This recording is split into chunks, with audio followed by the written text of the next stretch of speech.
አቶ ሆሚሳይድና አባት ማክሬዲ።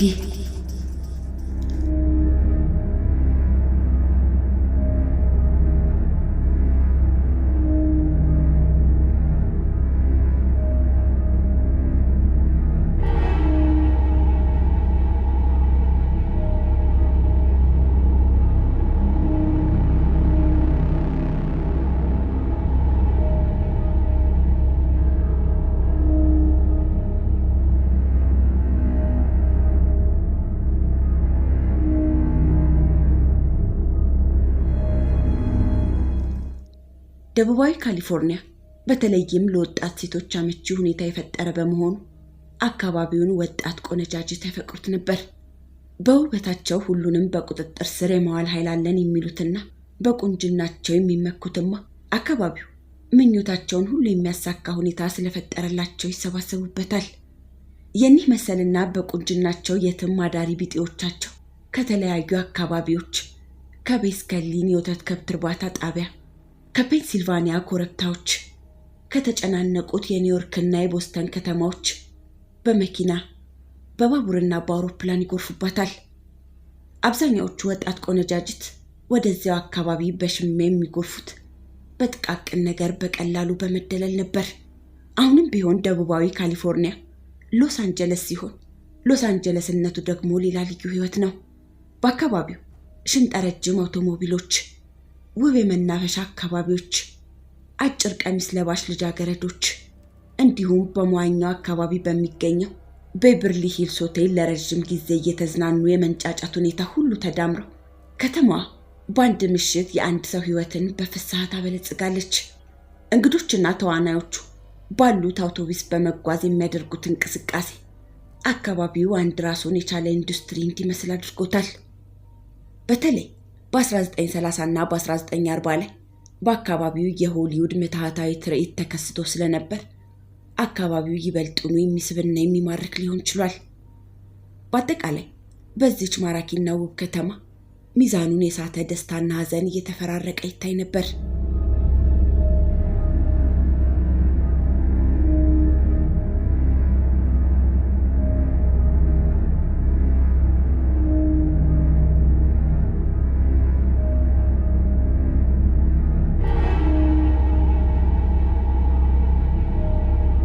በዚህም ወቅት ሜሪ ፒክፎርድ እና ጆአን ክራውፎርድ በአጭር ጊዜ ውስጥ በመላው ዓለም ዝነኛነትን ለማትረፍ በቅተዋል።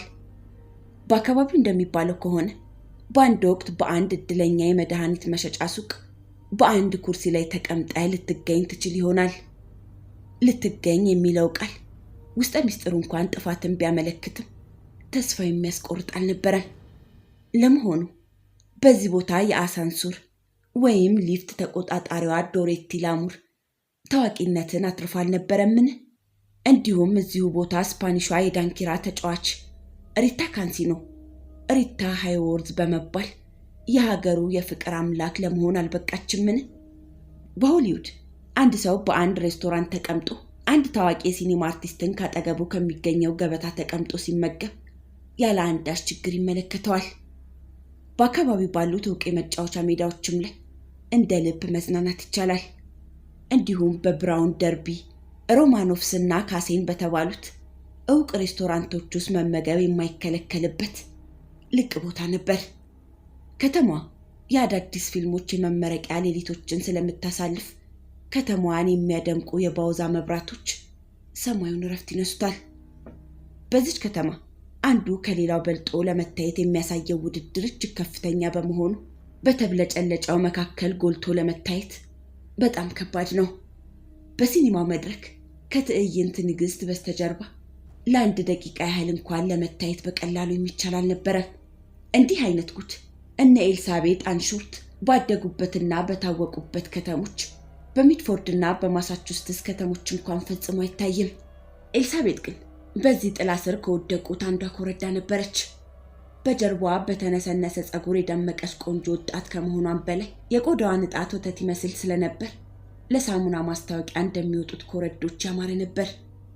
የምታስገርመው ነገር ቢኖር አብዛኛውን ጊዜ የምታዘወትረው ጥቁር ልብስ በመልበስ ነበር።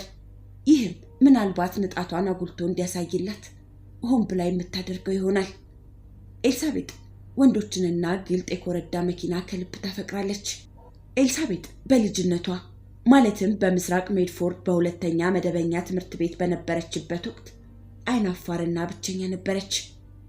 በታዳጊ ወጣትነት ዘመኑ እንደ ሌሎች ወጣቶች የኢንዱስትሪ ወላፈን በገረፋት በደቡባዊ ካሊፎርኒያ ማለትም ኒው ኢንግላንድ ውስጥ ኤልሳቤጥ በድንገት እንደ ዕንቁ ደመቀች።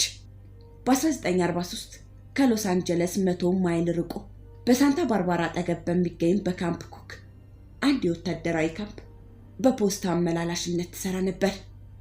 ሰዎች ኤልሳቤጥን በዚህ ካምፕ የሚያስታውሷት በአይናፋርነቷና በቁንጅናዋ እንዲሁም በደም ገንቦነቷ ማለትም ደሟ በጉንጮቿ ላይ ቶሎ ቶሎ በሚንጣለልበት ሁኔታ ነበር። ምናልባት ይህ የኤልሳቤጥ የላይኛዋ ገጽታ ብቻ ነበር። የውስጥ ባህሪዋ ግን በሌላ ሁኔታ በመበከሉ በዚያ ካምፕ ከ1 ዓመት ቆይቷ በኋላ ያለ ዕድሜዋ ከወታደሮች ጋር ስትጠጣ በመገኘቷ በአንድ የወጣት ጥፋተኞች መቆጣጠሪያ ተቋም በመርከብ አሳፍረው ወደ ማሳቹሴትስ ላኳት።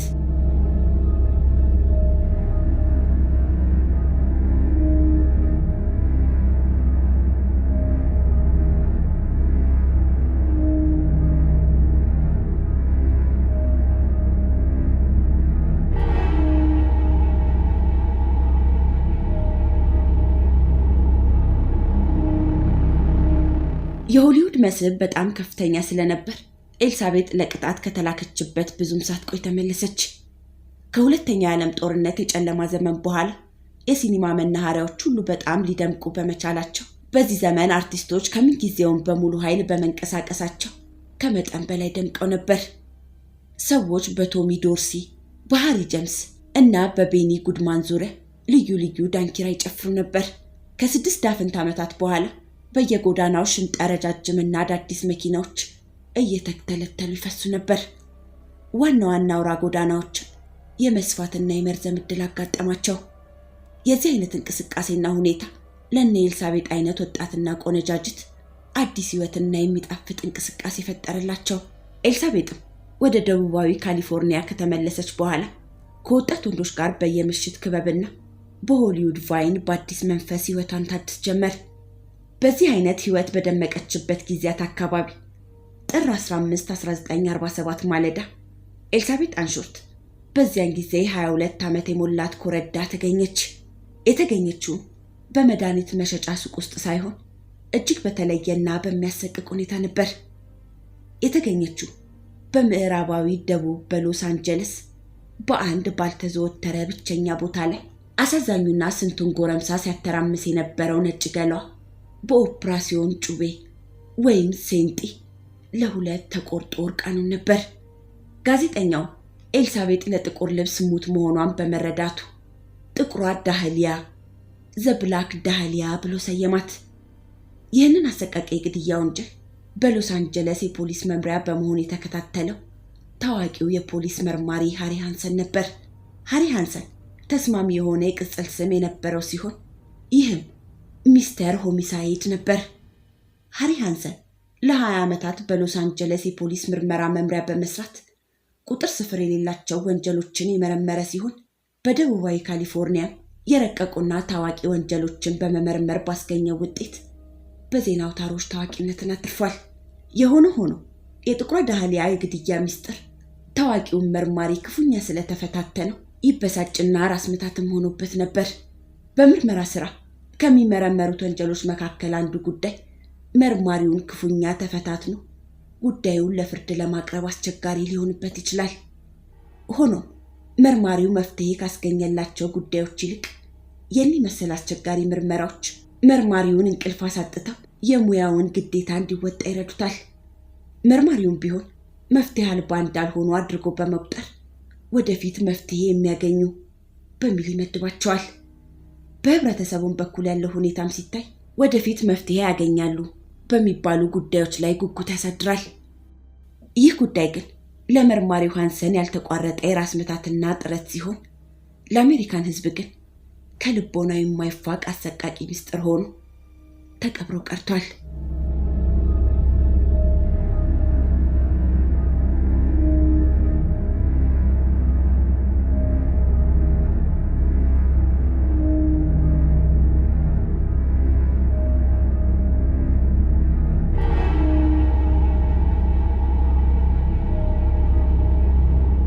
በጡረታ የሚገኘው ዕውቁ መርማሪ ሃሪ ሃንሰን ልዩ የተፈጥሮና የምርመራ ችሎታና ጥበብ ያደለው ሰው ነበር። በሚያቀርባቸው ሐሳቦች ሁሉ ጥንቁቅ፣ የተመጠነና ትዕግስተኛ ነበር። ፖሊሶች ምርመራ ሲያካሂዱ የማስፈራራት ዘዴያቸውን በሚጠቀሙበት ወቅት ስራቸውን ትህትና በተሞላው ሁኔታ እንዲያካሂዱ ግብረ ገብ ተማሪ መሆን ያስፈልጋል በማለት ይመክራቸውም ነበር። ሃሪ ፖሊሶችን ሲመክር አንድን ሰው ስትይዝ የሚናገረውን በትዕግስት በቅድሚያ በማዳመጥ ከዚያ በኋላ ሁለትና ሁለትም በአንድነት ማስቀመጥ ያሻል ይላል። ሃሪ በ1926 የፖሊስ ስራውን የጀመረው እንደ ዘብ ወይም ሮንድ በመሆን ነበር። የኋላ ኋላ የስራ ትጋትና አፈጻጸሙ በጣም አስደናቂ ሆኖ በመገኘቱ በ2 ዓመት ጊዜ ውስጥ ወደ መዝገብ ቤት ተዛውሮ ለመስራት በቃ። በዚህም ክፍል ሲሰራ የጣት አሻራን መለያ በተቀላጠፈ ሁኔታ የማወቅ ችሎታውን እያዳበረ በመምጣቱ ወንጀል በተፈጸመበት አካባቢ እየሄደ የጣት አሻራ እንዲያነሳ ትዕዛዝ ተሰጠው። በአንድ ወቅት ሃሪ ሃንሰን አንድ ገድለው ለማምለጥ በተጠቀሙባት የክራይስለር መኪና የኋላ መመልከቻ መስታወት ላይ ባገኘው የአንድ ነጠላ የጣት አሻራ የአንዲት ትንሽ ልጅ ገዳይ የነበረውን ዊሊያም ኤድዋርድ ሂክማንን ሊያጋልጠው ችሏል። ከዚህ በኋላ ሃንሰን ከመዝገብ ቤት ወደ መኪና ስርቆት የምርመራ ቡድን ተዛውሮ ለ1 ዓመት ያህል ሰራ። ከዚያም ወደ ሌብነት ምርመራ ቡድን፣ ቀጥሎም ወደ ዘረፋ ተከታታይ ቡድን ተዛወረ። ሃንሰን በመጨረሻ በተመደበበት የሥራ መስክ ላይ እንዳለ በሎስ አንጀለስ ባቡር ጣቢያ ከምስራቃዊ አካባቢ ወደ ምዕራብ የዘረፋ ወንጀላቸውን ለማስፋፋት ከሚጓዙ ወሮበሎች ጋር ተጋጠመ። ይህን ጉዳይ ሃንሰን ሲያስታውስ እኛ ከዚህ ከተማ ከነገ ጠዋት ጀምረው እንዲወጡልን ነግረናቸዋል። በወቅቱ የምንጠቀመው የአሰራር ዘዴ ይሄው ነበር ብሏል። በ1936 ሃንሰን ወደ የነፍስ ግድያ ምርመራ ቡድን ተዛወረ። በፖሊሶች አባባል በነፍስ ግድያ ውስጥ ቤት የለም። ግን ለሃሪ ሃንሰን የግድያው ዝርዝር ሁኔታ ከፍተኛ ቁም ነገሮቹ እንደሆኑ አሳምኗል። ሃንሰን ከነፍስ ግድያ ምርመራ ቡድን ይሰጠው የነበረ የሥራ ድርሻ በሎስ አንጀለስ የድንገተኛ መቀበያ ሆስፒታል በመሆን በጥይትና በጩቤ ቆስለው የሚመጡትን ተጠቂዎች የመመርመርና ኑዛዜያቸውን የመቀበል ኃላፊነት ላይ የተወሰነ ነበር። ቀስ በቀስ ግን ልዩ ትኩረትን በሚጠይቁ ከበድ ያሉ ስራዎች ላይ መመደብ ጀመረ። ሃንሰን ባሳለፋቸው 42 የሥራ ዓመታት ከኤልኤ የእጅ ጥበብ ትምህርት ቤት ጀምሮ ከጃክ ማክሬዲ ጋር በቡድን ብሎም በጓደኝነት ይሰሩ ነበር። ሁለቱም በአንድ ጊዜ የ50 አለቅነት ደረጃ የደረሱት በነፍስ ግድያ ወንጀል ምርመራ ውስጥ ሆኖ ነበር። ሁለቱም በአንድ ጊዜ ጡረታ ወጡ። እንዲሁም ወደ ፖልም ዴዘርት ካሊፎርኒያ ተዛወሩ። ማክሬዲ ያደገው በሳን ፍራንሲስኮ ቢሆን በ1926 የፖሊስ መኮንን ወደ ሆነው ታላቅ ወንድሙ ወዳለበት ወደ ሎስ አንጀለስ ተዛወረ። ከዚያን ጊዜም ጀምሮ የፖሊስ የደንብ ልብስ መልበስ ጀመረ። ማክሬዲ በዚያን ጊዜ የነበረው ዕድሜ 30 ዓመት ቢሆንም በሚያስደንቅ ፍጥነት የማዕረግ እድገትና ኃላፊነትን ለመሸከም በቅቷል።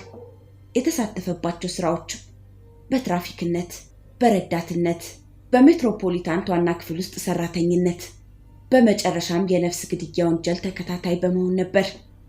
ማክሬዲ ከሃንሰን ጋር በልዩ ልዩ አጋጣሚዎች አብሮ ከመሳተፉም በተጨማሪ የፍልስፍና አንድነት ነበራቸው።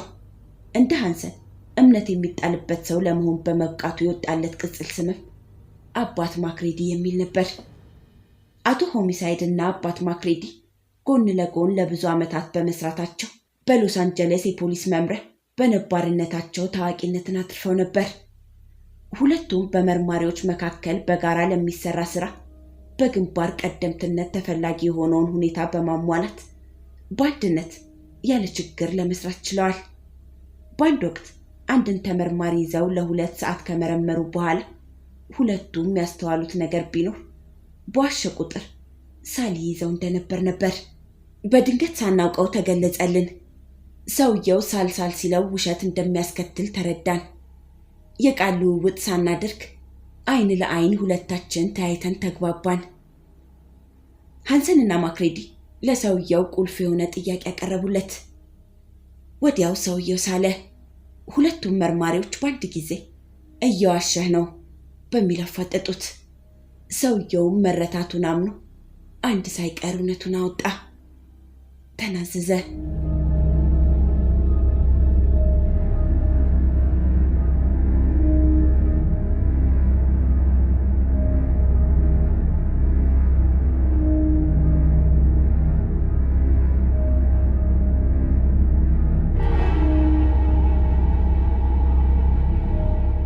ለብቻ ወይም በአንድ ቡድን በመታቀፍ በነፍስ ግድያ ምርመራ ክትትል ስራ ራሱን የቻለ መርማሪ ሆኖ ለመስራት የብዙ ዓመታት የሥራ ልምድ ይጠይቃል። ሃንሰን ይህ በህብረተሰቡ በኩል ክብደት አልተሰጠውም የሚል እምነት ነበረው። በሃንሰን አባባል አንድ ሰው በፖሊስ ጣቢያ እንዲሰራ ዛሬ ተመድቦ በማግስቱ በነፍስ ግድያ ወንጀል ምርመራ ታዋቂ ሊሆን ይችላል ማለት አይደለም። ይህን አባባል ሃንሰን በተብራራ ሁኔታ ሲተነትነው ስለ ጉዳዩ መሰረት እንዲኖረው ያስፈልጋል። በተለያዩ ጊዜያት በተለያዩ የወንጀል አይነቶች ማለትም በዝርፊያ፣ በቅሚያ ወዘተ ስራ ላይ በመመደብ ትምህርቱንና ልምዱን መቅሰምና ማዳበር ያሻል። ከዚህ በኋላ ያሉትን መረጃዎች በማሰባሰብ ለዚህም ማውጫ በመስራትና በማህደር በማስቀመጥ የግድያ ምርመራ ሲያጋጥም የቀድሞውን የአሰራር ሁኔታ ልምድ አውጥቶ መጠቀም ነው። ሌቦቹም በቀላሉ በደንብ ማወቅ ያሻል። በተለይ በዚህ መሰል ሁኔታ የሚገኙትን ሰዎች በቅርብ ማወቅና መቅረብ አንድ ወንጀል ሲፈጸም መረጃም በፍጥነት ለማሰባሰብ ይጠቅማል።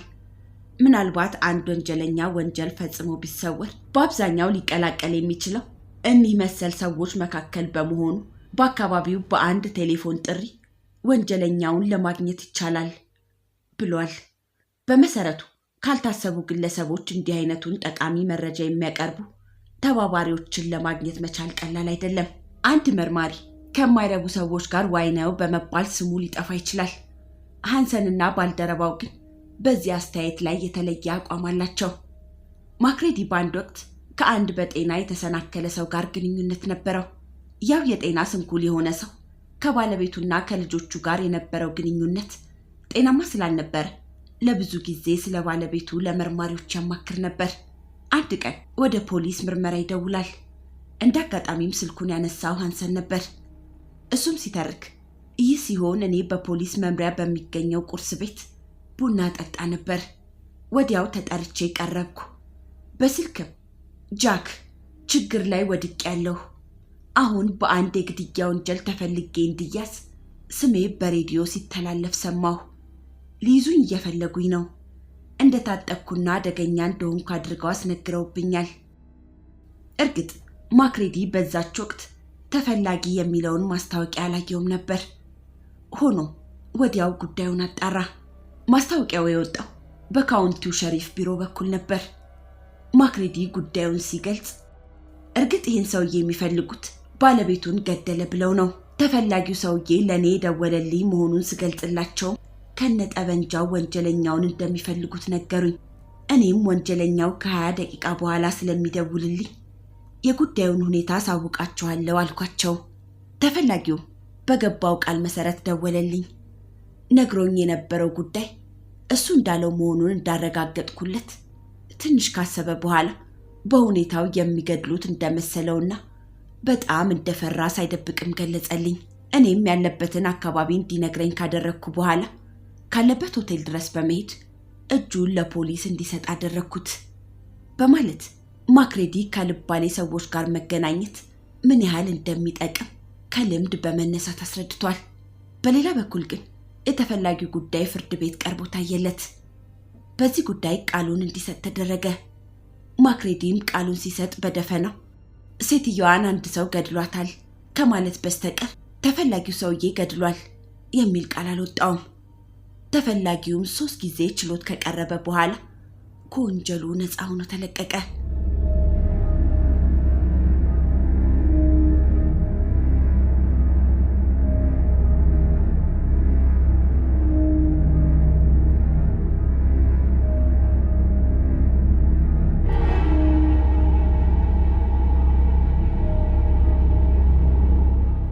ሃንሰንና ማክሬዲ በምርመራ አሰራር በኩል ኃይል መጠቀም ውጤታማነት እንደሌለው ያምናሉ። በበኩላቸው በዚህ በኩል ውሱን በሆነ መልኩ እንኳን ኃይል እንደማያስፈልግ በመግለጽ በአሰራራችን ሰዎችን በማሰቃየትና በመግረፍ የማውጣጣት ባህል የለንም። ተጠያቂው የሚያቀርባቸው ምክንያት ከድርጊቱ ጋር የሚቃረን ሆኖ ካገኘ ነው ይህን ትተን ሌላ ዘዴ እንፈልግለታለን እንጂ እንደ ሌሎች ሰዎች በመደብደብና በማሰቃየት በስቃይ ኃይል እንዲናዘዙ አናደርግም። ለምን ብለን በማለት በምርመራ ረገድ መደረግ ስላለበት ጉዳይ ያላቸውን አስተያየት ሰጥተዋል። ሃንሰንና ማክሬዲ ካላቸው ንቁ ስሜት እንደ ሰልፈኛው ወታደር ባይሆኑም በአንደኛ ደረጃ የስነ ልቦና አዋቂዎችና በሁለተኛ ደረጃ የህግ አስከባሪዎች ነበሩ። ሁለቱም በዩናይትድ ስቴትስ የሚራንዳ ከፍተኛው ፍርድ ቤት በ1960ዎቹ መርማሪዎች እንዲያጠናቅቁ የሚያስገድዳቸውን ውሳኔ በከፍተኛ ደረጃ ይመለከቱና ያስከብሩትም ነበር።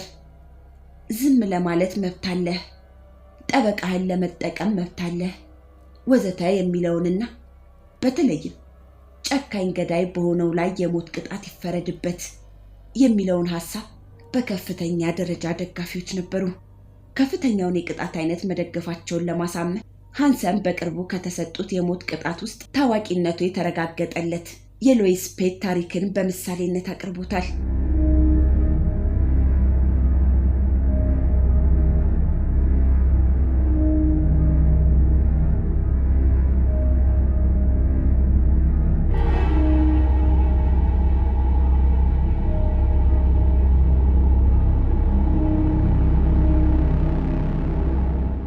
ታሪኩ እንደሚያወሳው ሎይስ ፔት የሉዚያና ልጃገረድ ነበረች። ክፍለ ዘመኑ ከመለወጡ በፊት የተወለደችና ወንዶችን የመሳብ ልዩ ችሎታ ያላት ስትሆን በግብረ ገብነት ግን ጋጠ ወጥ ነበረች።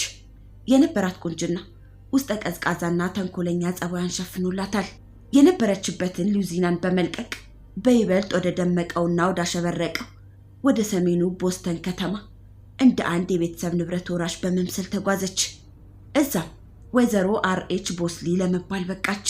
እየቆየችም ወረቱ እያለቀባት መሄዱን ስትረዳ ወዲያው ቦስተንን ትታ ወደ ዳላስ ተጓዘች። ቴክሳስ እንደገባችም ከአንድ የሆቴል ጸሐፊ ጋር ጥብቅ ግንኙነት ፈጠረች። ስሙ ሃሪ ፋውሮት ይባል ነበር።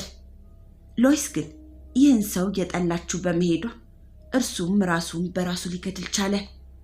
ከዚህ በኋላ ሎይስ በዴንቨር ብቅ በማለት የአንዱን ሰው ልብ ማረከች። ተማራኪውም ሪቻርድ ሲፔት የሚባል ሰላማዊ ደላላ ነበር። የቦስሊ ባልነትን ወዲያው በህጋዊ መንገድ በመተው ሎይስ ወይዘሮ ፔት ሆነች። ይህም ጋብቻ አልቆየም። በሎይስ ላይ የመሰልቸት በሽታ ስለመጣባት ሁለተኛ ባሏን ጥላ ኮበለለች። ልክ ወጣቷ ኤልሳቤት ሾርት ዘብላክ ዳሊ ከዓመታት በፊት እንዳደረገችው ሎይስ ወደ ሎስ አንጀለስ ተጓዘች። ከዚያም በጆሴፍ ሲዴንቶን ቤት በቤት ሰራተኝነት ተቀመጠች። አዲሱ ሰው በቅርቡ ባለቤቱና ልጁ የሞቱበት የአሪዞና ሀብታም የመድን ባለቤት ነበር። ቤተሰቦቹ ከመሞታቸው በፊት ቤት ገዝቶ ሲዘጋጅ አደጋ ደረሰባቸው። በዚህም ሎይስ ፔት ቤቱን ወለድ አገድ በመውሰድ ዴንቶንን የራሱ ቤት ተከራይ ያደረገችው። በዚህ ሁኔታ ኑሮውን መምራት የጀመረው በግንቦት ወር 1920 ሲሆን የቆየውም ለአንድ ወር ብቻ ነበር። ወዲያው ዴንቶን ባልታወቀ ሁኔታ ተሰወረ። የሰውየው ፍለጋ በመካሄድ ላይ እንዳለ ወይዘሮ ፔት ሐሳቧን በመለወጥ ቤቱን ለቃ ወደ ዴንቨር የሪቻርድ ፔት ታማኝ ባለቤት በመምሰል ከ4 ዓመት ሴት ልጇና ባለቤቷ ጋር ተቀላቀለች። በዚህ ዓመት በመስከረም ወር ጆሴፍ ዴንቶን ከተቀበረበት የቤቱ ምድር ቤት ስር ተቆፍሮ ይወጣል። በግንባሩ አንድ ጥይት ያለፈበትን ምልክት ይገኛል። ፖሊስም ወይዘሮ ፔትን ተከታትሎ በመያዝ ወደ ሎስ አንጀለስ መለሳት። ለፍርድም ቀረበች። ይህ ሁኔታ በዛን ወቅት በጣም የሚያንገበግብ የዘመኑ ዜና ሆኖ ነበር።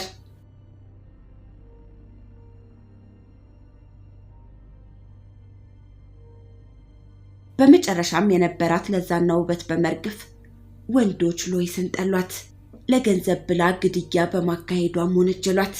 በካሊፎርኒያ እስከዚያን ጊዜ ድረስ ሴት በነፍስ ግድያ ተወንጅላ አታውቅም ነበር። ሎይስ ግን ወደ ሳን ኩንቲን እስር ቤት የእስረኝነት ቁጥር 35672 ተሰጥቷት ለዕድሜ ይፍታ ቅጣት ወረደች።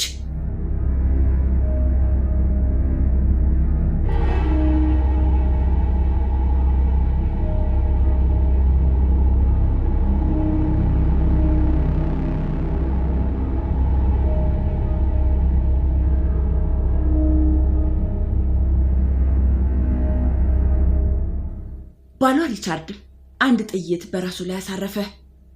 በዚች ጉደኛ ሴት ምክንያት ሁለተኛ ሰው መጥፋቱ ነበር።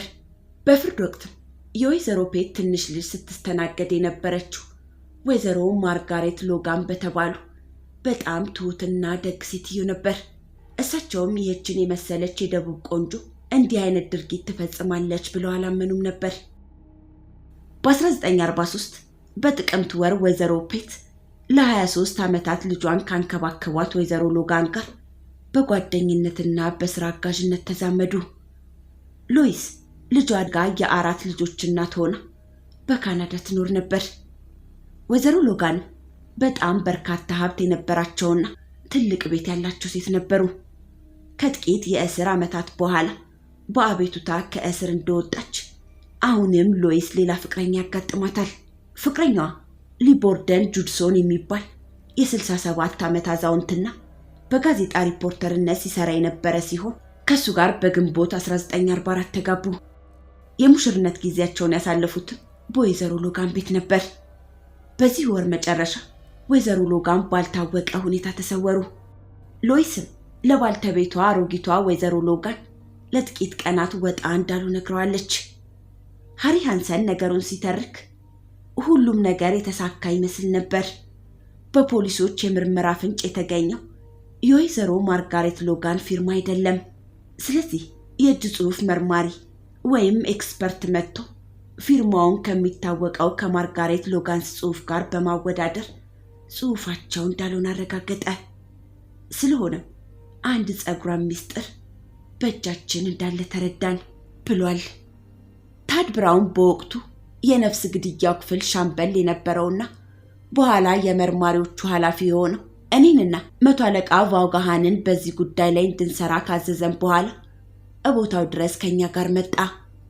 ማርጋሬት ሎጋን ስትኖርበት ወደ ነበረው ቤት ወደ ፓሲፊክ ፓሊሳድስ ወደ ተባለው ቦታ በመሄድ ቤቱን ዙረን ተመለከት ነው። በስተጀርባ ያለውን የቬኒሺያን መጋረጃ ተመለከትን። ሎይስንም ላይታች ስትል ደረስንባት። በሩን ስናንኳኳ ስለሰማች በጥሩ አቀባበል ከፈተችልን። ከወይዘሮ ማርጋሬት ሎጋንስ መነጋገር እንደፈለግን ብንነግራት አፍንጫዋን ባሏ ተናዶ ስለሰበራት የዋሃ ሴትዮ የፕላስቲክ ሰርጀሪ ለማድረግ ሆስፒታል ተኝታለች። ይህንንም ለማንም እንዳትነግሪብኝ ብላ አደራ ብላኛለች። ሆኖም በየቀኑ ልጠይቃት ስለምሄድ ስለሷ እንደጠየቃችሁ ነግራታለሁ። ለምንድነው ግን የምትፈልጓት ብላ ጠየቀችን። በዛን ወቅት ሌላው መርማሪ ከቤቱ በስተጀርባ በመዞር ምልክት አድርጎልን ስንሄድ በሎይስ መኝታ ቤት መስኮት ስር የቤት ውስጥ አትክልት የተተከለባቸው ዕቃዎች የተደረደሩበት ጉብታ ይታይ ነበር። መርማሪው አትክልቶቹን በማስወገድ መቆፈር ጀመረ። በ3 የአካፋ ሙሊት ባልሞላ ቆሻሻ የወይዘሮ ሎጋን ሬሳ ተቀብሮ ተገኘ። ራሷ የፈረሰው በጥይት ነበር። ሃንሰን ነገሩን ባስታወሰ ቁጥር ይደንቀው ነበር።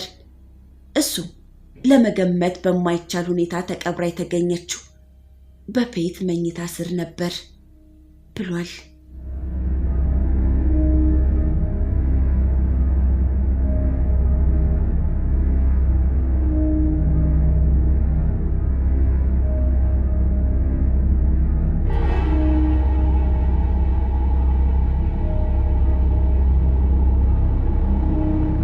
የመርማሪዎቹ ስራ የተጀመረው በዚያን ወቅት ነበር።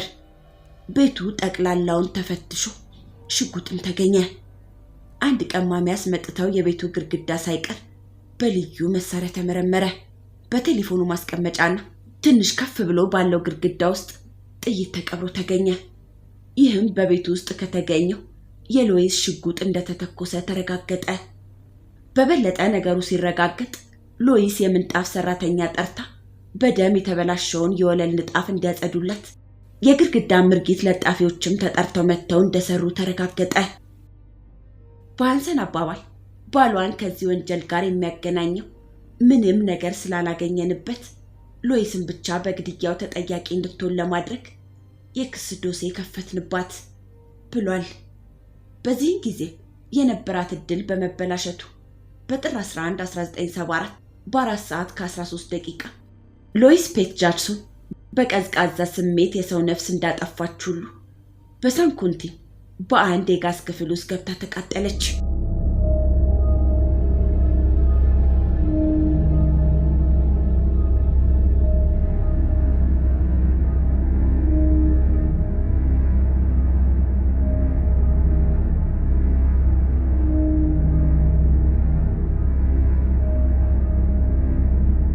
ሎይስ ቤት በዚያው የጋዝ ክፍል ውስጥ ገብታ ስትቃጠልና ስታር 79 ታዛቢዎችና 20 የእስር ቤት ጠባቂዎች ተመልክተዋል። ከነዚህ መሃል ሃሪ ሃንሰን አንዱ ምስክር ነበር። እዛ ጋዝ ክፍል ውስጥ ስትገባ አረማመዷ ነጠቅ ያለ ነበር። ልክ ወደ ፓርቲ ወይም ሌላ መዝናኛ ቦታ ለመሄድ በወንበር ላይ ሆና ጸጉሯን የምትበጃጅ ሴት ከመሰለች በኋላ በዛች ወንበር ላይ ለመጨረሻ ጊዜ ተቀመጠች። እኔንም አተኩራ ተመለከተችኝ። ለይታም እንዳወቀች ከከንፈሯ ተረዳሁ። አንገቷን ዝቅ በማድረግ ለሁሉም ነገር አመሰግናለሁ አለችኝ በማለት ሃንሰን ያችን ዕለት በማስታወስ ተርኳል።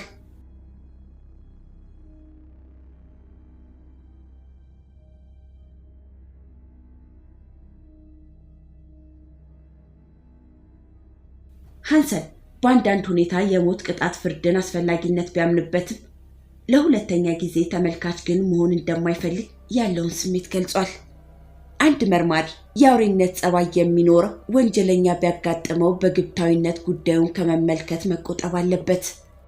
ይሄው ማየት የሚገባው ጉዳይ በንዴት ምክንያት ለመርማሪው ሊሸፈንበት ይችላል። አጉል በኃይል በመጠቀም የሚከናወነው የጥያቄ ስልት ወንጀለኛውን ወይም ወንጀለኛይቱን እንዳይተባበሩ ይገፋፋቸዋል። እኔና ማክሬዲ የተመደብንባቸውን የሥራ መስኮች ለማከናወን የራሳችንን ግብታዊ ስሜት በራሳችን በመክታት እንቆጣጠረዋለን በማለት ሃንሰን ምክሩን ሰጥቷል።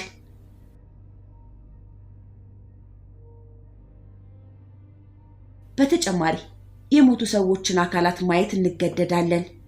በተለይም የተቆራረጡ፣ መልካቸው የጠፋ ወዘተ የሚያሰቅቁ አይነቶች በብዛት ያጋጥሙናል። ስለሆነም በሙያ አንጻር ከመመልከት አልፈን እዩት ምን እንዳደረጋት፣ ጉበቷን ቆርጦ በቆሻሻ መጣያ ጣለው ወዘተ በማለት በማጋነን አናወጋውም።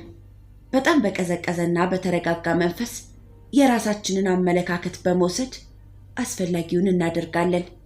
ወደኛ የምርመራ መመሪያ በምርመራ ስራ የታወቁ ከ1-2 በላይ የሆኑ መርማሪዎች ተዛውረውልን ሲሰሩ ነበር።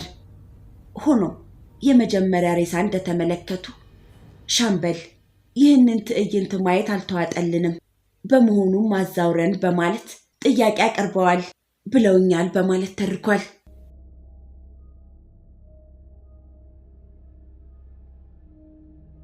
ማክሬዲ በአንድ ወቅት 2 ሴቶችን በአሰቃቂ ሁኔታ የገደለውን ሰውዬ በማስታወስ እንዲህ ሲል ይተርካል። አንድ ልማደኛና የሌብነት ባህሪ የተዋሃደው ሰው ነበር። እሱም ሰዎች በቤታቸው ቁጭ እንዳሉ ወይም እንደተኙ ሰብሮ በመግባት ገንዘብ ብቻ ያለበትን ቤት አነፍንፎ በመፈለግና በማግኘት የሚወስድ ሌባ ነበር። በዚህ መልክ ከ200 እና 300 ያላነሰ ስርቆት አካሂዷል። አንድ ቀን ሌሊት የአንዲትን ሴትዮ ሬሳ ወድቆ እናገኛለን። የዚህ ሁኔታና ጉዳይ የገነት ወፍ በሚል ተሰይሞ ነበር። ሴትዮዋ ወጣ ብሎ በሚገኘው ቬቪርሊ ቮይልቫርድ በሚገኘው የስዕል ስቱዲዮ ትሰራ ነበር። አገዳደሏ በጣም በሚያሳቅቅ ሁኔታ ራሷ ተጨፍልቆ በዚህ ላይም ፍትወተ ስጋ ተፈጽሞባት ነበር። የግድያው አፈጻጸም ሂደት ቀደም ሲል በዚያው አቅራቢያ ከመንገዱ በታች ከተፈጸመው ስርቆሽ ጋር ተመሳሳይነት ነበረው። ይሄውም የሟችን ቦርሳ የውስጥ ይዞታውን ዘግዝጎ ከገለበጠ በኋላ ገንዘቡን ብቻ አንስቶ የመውሰዱ ድርጊት ነበር። በዚያው አካባቢ ከዚያችው ሴትዮ ግድያ በኋላ ይካሄድ የነበረው ዘረፋ ቆመ። በመሆኑ እኛም ወደ ዝርፊያው ዝርዝር ምርመራ ውስጥ በመመለስ ስናጠና ሁለቱ የወንጀል ድርጊቶች ግንኙነት እንዳላቸው ጥርጣሬ ስላደረብን ማገናዘብ ጀመርን። ጥቂት ወራት ካለፈ በኋላ ሁለተኛ ተመሳሳይ ግድያ ተፈጽሞ አገኘን።